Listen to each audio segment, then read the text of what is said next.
तो भाई लोग का हाल बा। हम शिवा स्वागत करते हैं सबके अपना नया ब्लॉग में। तो भाई ये हटे परवल जरा के परोरा पटर सटर कहल जाला। तो हम आज जरा के बनाई साउथ इंडियन स्टाइल में। तो चलो देखो ये हटे चाकू, ये हटे लकड़ी के सब्जी काटे वाला, यही पर काटल जाई। तो भाई हाली हाली हम परोरा के धो के काट लेनी है।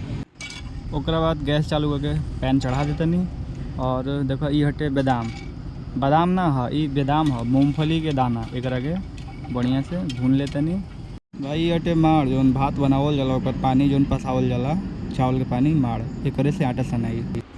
तो ये मूंगफली के दाना भुजा गइल बा, एकरा के निकाल के साइड में रख देतनी। ई हटे कोकोनट ऑयल, नारियल तेल, साउथ में ऐसे ही खाना बनेला। तो एकरा के पैन में डाल देतनी और थोड़ा देर खातिर गर्म होके खातिर छोड़ दे। तेल गरम हो गइल बा, एकरा में 1 चम्मच राई डालब और उहे तेलहन। और ये डालला के बाद 1 चम्मच उड़द के दाल होला ना वो डालब। अब एकरा के छौंक लगा दे बढ़िया से, तभी पटपटाए लगी, चटपटा करे लगी। गरम करके बढ़िया से हिला लो, एकरा के मिक्स करो। अब देखो बढ़िया से पटपटाए लगल। हाँ ठीक से मिला लेवे के बा। ओकरा बाद परवल डाल देवे के बा। परवल डाल के थोड़ा सा मिक्स करो। देखो एक तक मिक्स करेगा बा, ठीक बा। तो जब भाई परोरा भुजा जाए, हल्का सा कलर चेंज होके लगे तो उसमें हल्दी और थोड़ा लाल मिर्च, स्वाद अनुसार नमक, ये सब डाल के मिक्स करेगा बा। और हम ओकरा बाद मिक्स कर लो और फिर थोड़ा सा पानी के छींटा मार दो ताकि पकड़े ना। और फिर लास्ट में ये किचन किंग मसाला MDH के ये थोड़ा डाल के मिला दो। तो ये जौन बादाम भुजाई रहला एकरा के मिक्सी के जार में डाल के ढक्कन बंद करके मिक्सी में दो बार एकरा के हल्का दरदरा पीसे के बाद एकदम सूखा। जब ये पीस जाए एकरा के निकाल के एगो छोटा प्लेट में साइड में रख लेवे के बा।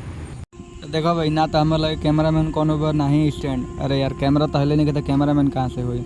ऐसा ही कुर्ता के बगली में धो के जेब में मोबाइल धो के वीडियो बनाओ तो नहीं जैसे तैसे बनता। रोटी बन गई बा। रोटी मने बनता, आटा सनले रहनी है जौन रोटी बेल रहल बनी अपने से वीडियो हूँ बनावे के बा, अपने से कुल करे के बा। तो चलो रोटी के बना के तावा पर। तो भाई एकरा के खोल के अब देख लेते नहीं, खूब बढ़िया से एकरा के भुजे के बा। परोरा के उलाट पलाट के दोनों तरफ से एकदम लाल करके जितना बढ़िया से भुजाया जाए बिल्कुल खूब बढ़िया से एकरा के फ्राई करे के बा। तो लगे भाई रोटियों बना लेवे के बा खूब बढ़िया से, तीनों ओर से उलाट पलाट के एकरा के पलाटत रहो। जब देखो एक और पाक गलो बढ़िया से लेके फुला दो। तो भाई फाइनली परवल बन के तैयार हो गई बा। अब एकरा के हम कटोरी में खाली कर लेते नहीं। अरे यार अधवे लोग तो क्या करबो, मोबाइल दिले बनी बगली में। तो एकरा के कटोरी में खाली कर लेते नहीं। और जौन बादाम मूंगफली के दाना भुजाई रहला एकरा के हल्का सा ग्राइंड कर लेनी है, एकरा के परवल में मिक्स कर देवे के बा।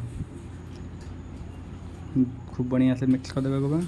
ये बन के हो गई रेडी और रोटी बनी गई बा। तो अगला वीडियो खाना बनाई कमेंट करके बताइए, लाइक कर दो, सब्सक्राइब कर दो। मिलल जी अगला वीडियो में, बाय।